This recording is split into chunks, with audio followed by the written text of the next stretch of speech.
እዚህ ቤት በጣም አስቸጋሪ ነገር አዋራ ነው። ሀገራችን በጣም ብዙ አዋራ ያለበት ቦታ ነውና በየቀኑ በየደቂቃው አዋራ ይኖራል። በተለይ ደግሞ ውሻ ሲኖራችሁ ውሾች አዋራ ይዞ ይመጣሉ፣ ፀጉራቸው ይዘናል። አሁን መጨረሻ ላይ ታይቷላችሁ። ከዚህ ጠርገን የምንወጣው 90% ቆሻሻ የውሻ ጠርግ እና በእርግጥ ይሄ አንድ ቀን አይደለም። ከጠረኩኝ ቤቴን አንድ 2 ቀን ምናምን አስቆጥሬያለሁ። ስለዚህ የ2 ቀን ቆሻሻ ምናምን ይኖራል። ስንሰራበት የነበረ የእንጨት ፍቅፋቂ ምናምን በየቦታው አለ። እዚህ ጋር የምታዩት ምናምን። ስለዚህ ጠዋት ተነስቶ መጥረግ ጥሩ ነው። ቤት ለክፉ ለደጉ ቤቱን መጥረግ ጥሩ ነው። ያው ጊዜ ሲኖር ማለት ነው። አሁን ዛሬ ጊዜ አለችን ድረስ ስለስል አንዳንድ ቦታ ላይ ያው ጫማ ምናምን ታገኛላችሁ። ማንሳት ነው። ድንገት ሰው ሲመጣ ጫማ ቢልት ቁጥሩ ላይ ማለት ነው። ያው አንዘን ወደ ጫማ መደርደሪያ እንወስዳለን ማለት ነው። ይሄኛው ክፍል ያንተ አይደለም ወይ ለና ጠርጎም ካላችሁ ቀስ እያልን ነው። አንደኛውን ክፍል ጨርሰን ስን ወደ አንደኛው እንጋለን ማለት ነው። በጣም ብዙ አቧራ፣ በጣም ብዙ ቆሻሻ በየጊዜው። አሁን ደግሞ እያስቸገረን ያለው ነው ከዚህ ከኮርኒስ የሚወርቅ ያይጣ ለምን ኮርኒስ ከሰራን በኋላ ያገኘነው አንድ ነገር ቢኖር ያይጣ ነው እንጂ እናቀዳለን ማለት ነው።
ትበላለች። አሁን በጣም ዛሬ ሐኪሙ የለማ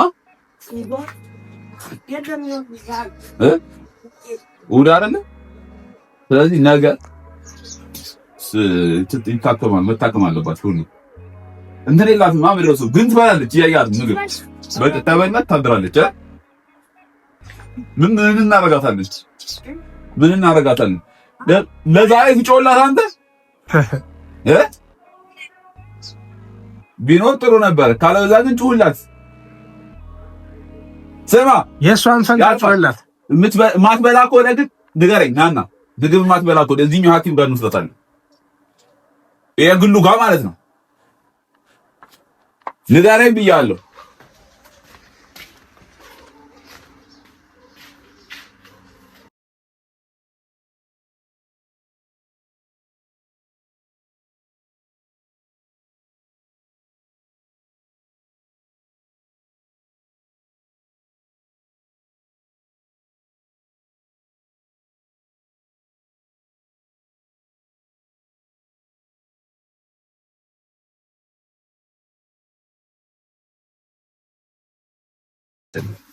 ሰው በለበ አንድ ነገር ማለት በየቦታው የተለያዩ ልምዶችና አባባሎች ይኖራሉ እና እዚህ ሀገር አንድ ተባባሪ ነገር ከመሸ ቤት አይጠረግም። እዚህ ጋር የምታዩት መፍቻዎችና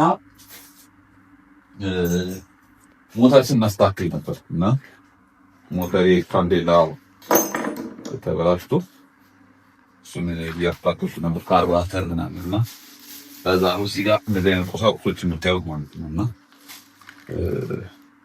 ካንዴላው ተቀየረ። ሞተራችንን ሰርተን ጨርሰን ግን መፍቻውን አላነሳንም። ያው ይሄ ቤት እንደ ብዙ ነገር ነው የሚያገለግለው ታውቃላችሁ። እያያችሁ ነው የጣሩ ብዛት። እነዚህ አይጦች ሊያካብዱኝ ነው።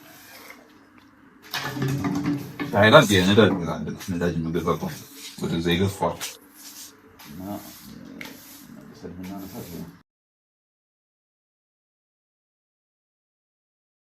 እዚህ ጋር ዚፕ ይታየኛል።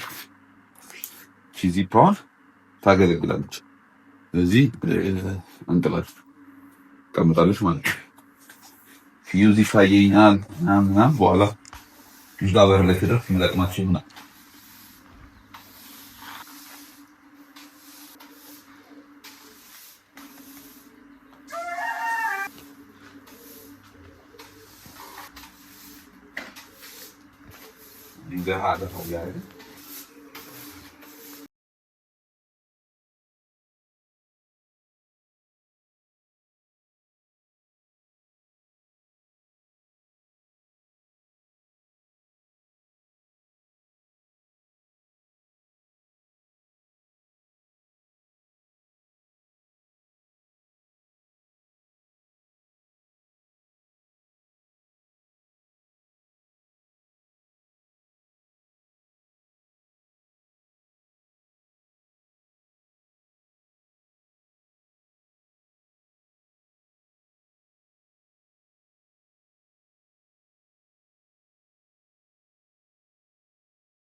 ደረግናት ፕሮሰስን ወደሚቃጠልበት ቦታ እንዲያሉ ማቃጠላችን ሁለት ጥቅም አለው። አንደኛ ዝንብ ምናምን ለፈረሱና ያባራል።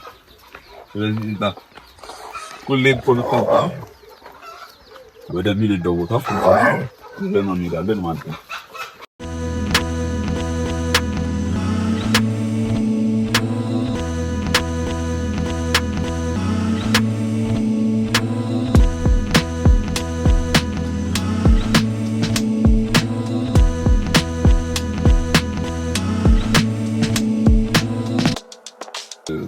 አካባቢ ዝንብ እንዳይኖር ያደርጋል ማለት ነው።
ጋር የምታዩቸው 3 እዛ ጋር የምታዩቸው ደግሞ 2 አሉ። 5 አጠቃላይ አዳዲስ ፍየሎች አሉ የገቡ ማለት ነው። በሴቶች አድርገናቸዋል ጠቅላላ።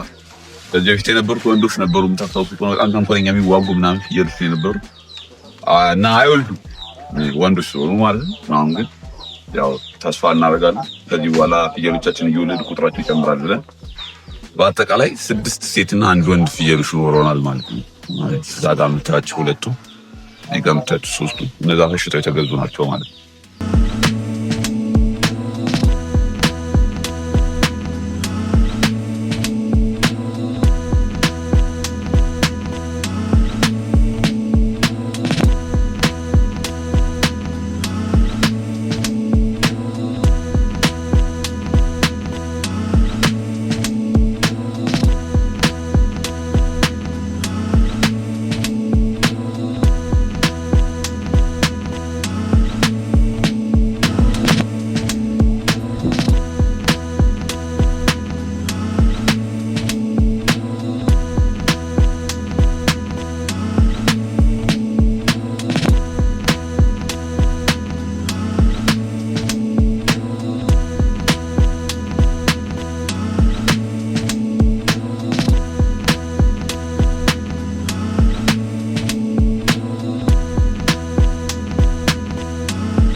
ተዘጋጅ እናታችን እንትን ነው አጎበራ አይደል ሩጣም እናታችን የዚህ ልጆች እዚህ ይመጣሉ በጥሪ ተለያዩ